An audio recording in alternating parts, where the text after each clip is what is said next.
Hey, nice one. Loser. If you're always online like me, you've probably seen the biggest loser trapped in a hot body trend. Most of the examples of loser behavior in those threads are actually so normal. These are the real losers. Every single one of these gays. The concept of a loser character is common, but difficult to get right, at least in my opinion. They need to be endearing losers, just annoying enough without being irritating, and not so stereotypical that they become boring. At the same time, they shouldn't be such extreme losers that they're genuinely off-putting. Hopefully, that makes sense. If not, these tiers should help clarify. Beyond loserism, we need to invent a new word, affectionate. These characters redefine what it means to be a loser. They are endearing, embodying the essence of loserism, and they're my personal favorites. Loser convention. These chaotic boys have fun personalities and are well written, successfully pulling off the loser persona without being boring or too weird. They're great, but not my absolute favorites. Annoying, but we like you anyway. These characters can be really annoying, sometimes to the point of frustration. However, they have a certain charm that makes them tolerable, and even lovable despite their flaws. Almost a winner. You almost nailed the quirky loser vibe, but you overdid it, or I didn't like you for whatever reason, and now you're just plain annoying. Forgot who you are, so you're a loser to me. These characters were some of the most mentioned when I asked for characters on IG, but I don't remember them well. I had to look some up because their names didn't ring a bell. In a way, they still fit my loser list, if they were so unmemorable. I really can't name a bigger loser. Derogatory. These are the real losers. Unpleasant and without charm. You're not as cute as you think you are. This tier isn't for intentional villains. It's for characters the show tries to make sympathetic, or the show fails to recognize them as the boring or awful people they are. At the end of the day, we're all losers. We watch BL and have enough opinions to be here. I bet you have something to say about these characters too, and probably even more examples. Loser out in the comments with paragraphs about fictional men. We love that. Just don't be a loser for real and tell me to kill my— If my tier placement doesn't match my commentary, well, I'm a loser too. You should know I'm unserious and not always making sense. Now, let's rank some of the most ridiculous people ever portrayed on screen. จำวันที่ฟูไปกินนมแม่มึงวันแรกได้ปะ Tina Pob, no beatin. The most iconic loser in anything ever. I mean, come on, he's so down bad that he makes up self-insert fanfiction and blushes over it. He is the best example of this trope done perfectly to my taste. I prefer the loser in love type. People see him as cool, but he becomes the ultimate love-struck fool when it comes to gun. Once he gets to a certain place with gun, he's less. No, he's still a loser, but he's not written off as just a trope of a character. Just look at his eyes. He is so sincere and genuinely interested in whatever Gun has to say. His loser status stems from being deeply in love, but that goofy whipped part of him is not his only defining personality trait. He's genuinely one of the most patient, supportive, caring, selfless fictional characters I've ever seen. He's my ideal example of a main lead who's a lovable fool. I was gonna do Justin and Gun together, because they're both adorably in love losers, but I couldn't resist including most of the cast, so let's do Chinchilla as a whole. They collectively have one brain cell. Typically, band characters are the coolest yet boring boys in school, but this quirky group starts as outcasts and stays delightfully silly even after gaining some popularity. I love them so much. Like Tin, these characters have goofy moments that are perfect for comedic effect, but not so much that they're annoying. They still have reasonable moments, and aren't so clueless that they can't function on their own, and their ability to attract other gay losers is part of their talents as a band. They're just a bunch of lovable silly besties, and I wish I could be part of their friend group. เฮ้ยโทษทีนะน่านปีไปเลยเปล่าเราไม่เป็นไรอ่ะไปไหวแน่นะไหวไปเฮ้ยโทษทีนะน่านเราว่าขาเราอ่ะแค่จะเป็นอะไรไม่รู้เราว่าปีอ่ะต้องซื้อแคลเซียมกินแล้วอ่ะ Now we come to my second favorite way to do this trope, the grumpy ass loser. I hate that they gave him a makeover. I loved when he was visually committed to the dork role. He was always uptight but had a point most of the time. Nerd. Ugh P, we love you so much. Futs, we love you too. Silly TV shows are the best genre ever. We need some fun in this doomed world. P was the most fun to watch, and I adore him. มานอนตักป่ามา My guy, and Talay's guy, but mainly mine. I mean, how can you not act like that when you're around Talay? Puen's always wearing a simp face.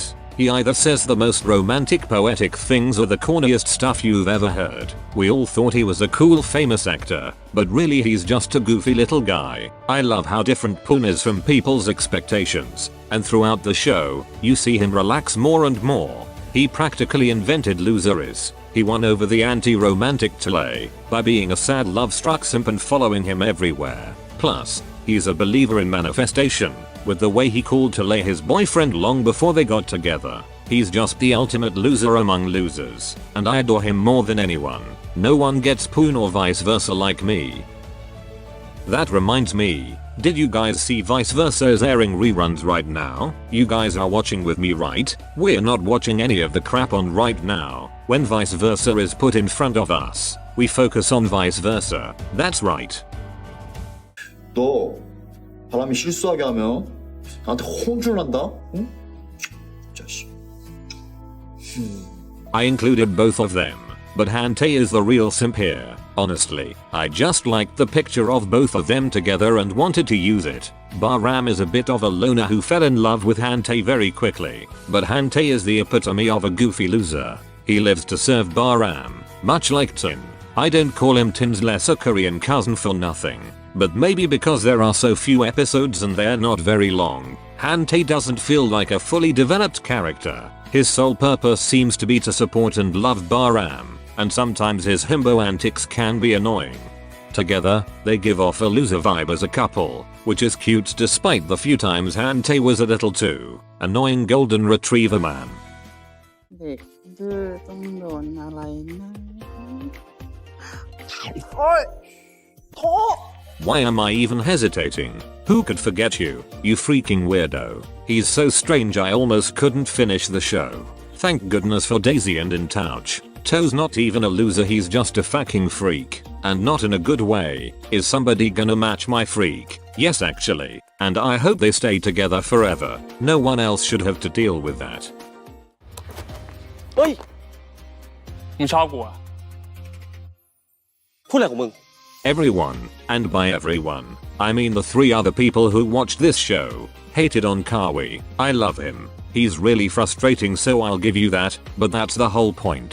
He's a painfully realistic example of someone who sabotaged his own life because of mental health struggles. Watching a series with a main character like this is a journey, but a journey I think everyone should take. He's an eye-opening great character, and I loved watching him shed his loser layers and grow as a person, while finding the real love of his life he missed the first time around.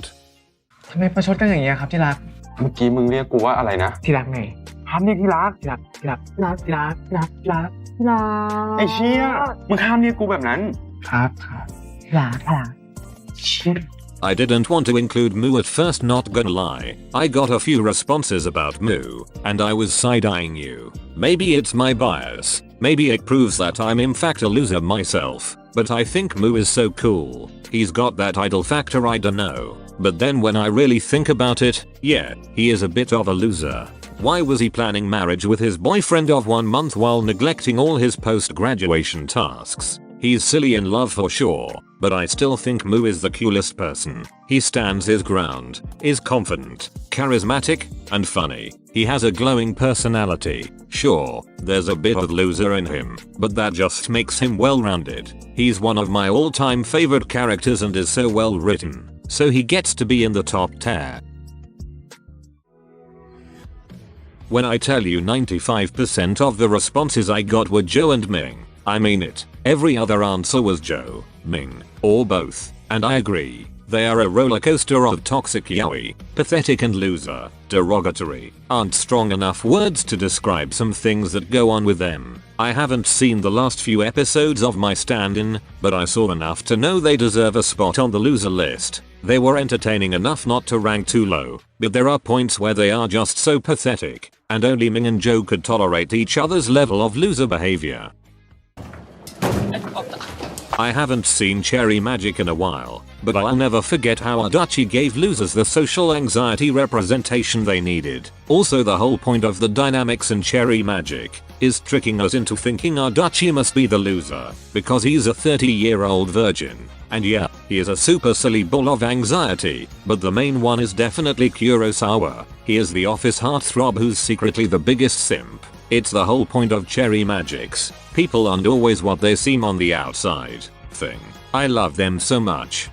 ชักอยากให้เรื่องของเรามันก้าวหน้าไปมากกว่านี้ซะแล้วสิ You tried, but you weren't the cute, chaotic, adorable type of losers. You were the boring, go do something interesting with your lives type of losers. I talked about how much I didn't enjoy the Thai adaptation of Cherry Magic in my last video. They somehow managed to make old man Yaoi boring to me. This is where I'm gonna lose some people, but Jinta was the best part of Cherry Magic Thailand. He's super annoying, but at least he was interesting. He wasn't boring like everyone else in the show. It's funny because in the Japanese version, his character is a bottom tail loser weirdo that I didn't like at all. But Jinta was so entertaining. He was always there for me and Min to laugh at. He's silly and embarrassing, and I loved him for it like Min. クラスメートの青木です。なんか怒ってる。全然。 I know Ida told Aoki not to call himself a loser and not sell himself short or whatever, and that was sweet, but he is a loser, let's be honest. He has the perfect kind of charm and humor. There's some kind of magic in Aoki. I've never been able to describe it. If anyone is the blueprint for this character archetype, it would be him. He is the definition of loserism. Gay panic was invented because of him. President of the Losers Club. นี่นายไม่มีจุดอ่อนเลยหรือไง พวกทีมบาสเขาบอกว่าเราเป็นคนที่จริงจังมากเกินไป เป็นจุดอ่อนที่ฟังแล้วหน้าหมันไส้จังอะ Even though my love mix-up Thailand isn't finished yet, I had to mention him, because Atom is like a reimagined version of Aoki, the blueprint loser. So far, Atom isn't quite winning me over, and I'm not comparing the two, I promise. I can't stand how some JBL purists are so desperate to involve themselves in everyone's business and quickly criticize Thai adaptations just because they're adaptations, and just because you hate Southeast Asia. Most BL series are adaptations from webtoons, novels, or mangas, including Kieta Hatsukoi itself. My Love Mix-Up Thailand and Cherry Magic Thailand didn't butcher the originals, they simply localized and reimagined the characters in different societies.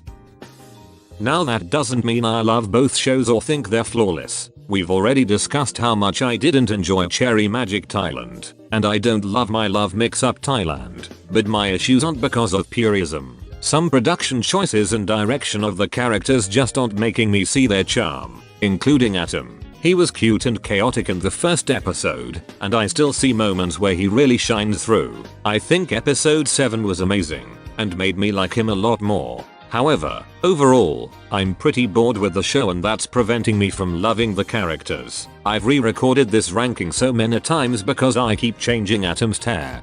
Look, I even moved Kawi during one of the re-records, because I stared at these tears for so long and realized I love him and BMF too much to not put him higher.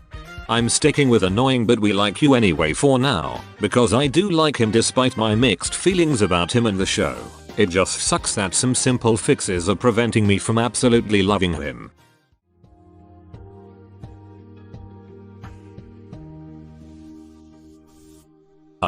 So I'm choosing to be controversial here. Kai is the one most people consider a loser, but I was a Kai defender. I haven't watched Theory of Love since I was in high school, so take this with a grain of salt. Kai got so much shit for being an awful boyfriend, and because he would cheat on Third when he wouldn't and didn't. Kai was a complex character, and I liked him, there I said it. But Third was just crying all the damn time, he's so dramatic. Whether it was in the shower, with a water bottle, or into a burrito. His whole vibe was I can fix him, but I clearly need some fixing myself. Loser.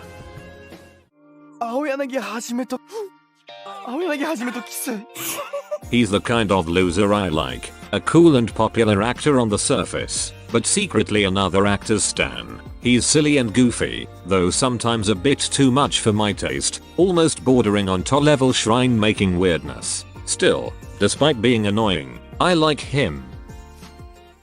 햄한테 꼭 주고 싶었거든요. 그래가 맛있게 만들었는 건데. He had his cute moments, but he was so endearing in his loser-like way that he almost acted like a child. He kind of reminds me of Toy from We Are. Oh, I should have put Toy in here. No, there are too many gay losers to include them all. Yachin is sweet, and I understand why many people love him, but he was such a loser. He annoyed me so much that I don't think I could ever rewatch Love Tractor.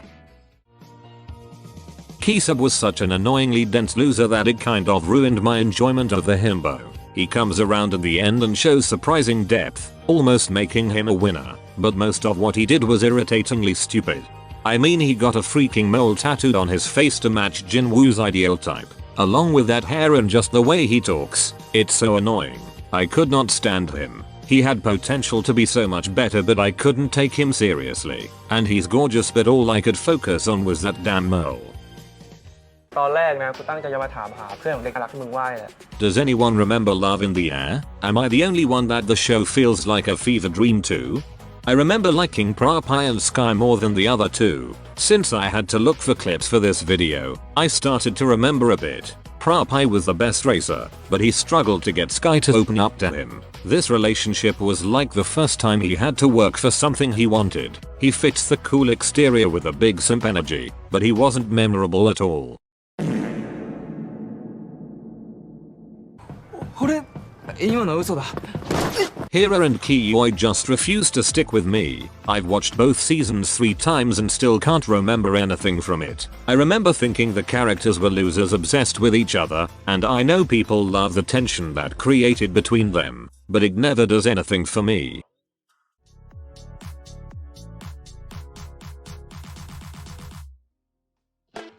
Dr. Jack Astor, as Yak calls him, is such a loser. Every time he's on screen, I want to yell get out of here, but at least we get to see him lose repeatedly. It's so satisfying to watch him get whacked over and over. How do you not give up immediately when Yak is your competition? What a fucking loser. แต่พวกสันดานสต็อกเกอร์อย่างมึงไง Nick said I love you right after that scene, mind you. He needs therapy to boost that self-esteem, because he was always crying over Boston. Boston? Seriously? Get up. Boston isn't worth all this. Boston never took Nick seriously, and he knew it like. Plus, Nick secretly recorded them without their permission, because he is attached to someone who was upfront about not wanting a committed relationship. Okay, loser. Boston and Nick were so messy and truly the best part of Only Friends. But I mean, anything could be the best part of Only Friends. Even if you and I had a cameo, we'd be the highlight. Mix proved it by being the highlight in the last 15 seconds of the show. So yeah, anyway, that's where Nick stands. เฮ้ย อะไรเนี่ย I don't remember much important about this man, but I do remember him getting caught sniffing Ayan's clothes as early as episode 2. I remember his silly little dance moves, and Ak imagining that whole kiss scene in episode 6. How was that not real? Fuck you, Ak. Now I'm remembering how much I don't like the eclipse. Ak was an emotional boy I felt bad for, but didn't care about at the same time. The show was just bad, so I wasn't invested in anyone, but he definitely had the potential to be Thailand's next top loser. It's sad he didn't get there. This show and My Beautiful Man are in the same corner of my brain that can't retain information. I had to have been sick watching this or something. There is absolutely nothing. Crickets. ส่วนหนึ่งก็เป็นเพราะว่าไอ้เวทำให้ผมเชื่อว่าผมแม่งไม่คู่ควรที่จะรักใคร Wei had potential to be a good villain, but he just became a loser. They killed him off, and now he's coming back for season 2 because the show needs drama, and no one else is as interesting or has the acting range. He's back to try again after wasting his potential in season 1. I'll be there. I need to see what they do with him, because right now you're stuck in almost a winner.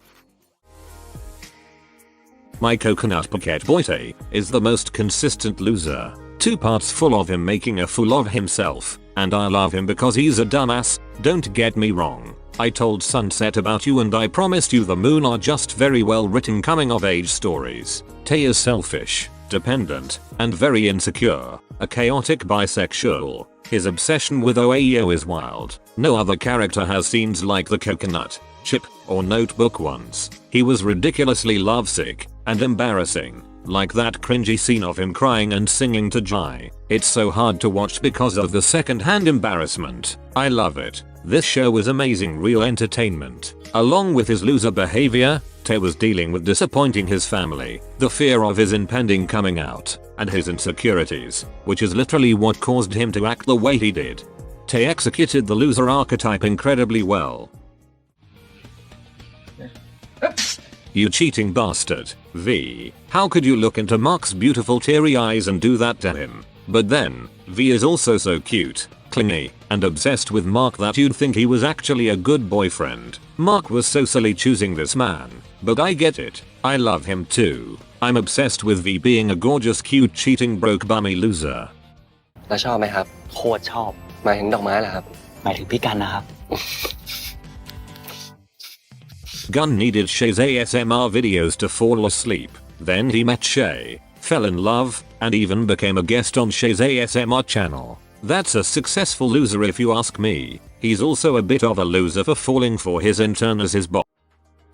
โอ้โหเหี้ยกังแฟนกูกลับมาเรียนทั้งทีอ่ะกูก็ต้องประกาศให้โลกรู้ป่ะว่าแฟนกูกลับมามึงเล่นใหญ่ไปปะเนี่ยนิดเดียวไปเอาลงลงยังไงกูเพิ่งติดไปก็มึงก็ขึ้นไปเอาลงมาไม่เอากูไปเร็ว He's a loser in almost every way. A bully, failing at school. His whole thing is literally thinking his dad sees him as a loser. When he falls for Siloam, he turns into a clingy annoying lover boy. No one likes him except me, Siloam, and Granny. But all of us hate him a bit, but we also like him. Our relationship is complicated. He should probably be at the bottom tier, as he's worse than everyone else in his tier and the one below it. Still, this is a biased ranking. He's a character that makes me think and feel, even if a lot of those feelings are negative, and I love a character that evokes such strong emotions from me and the characters around him. ข้ามมาได้เลยครับคุณหนูเดี๋ยวผมรอรับ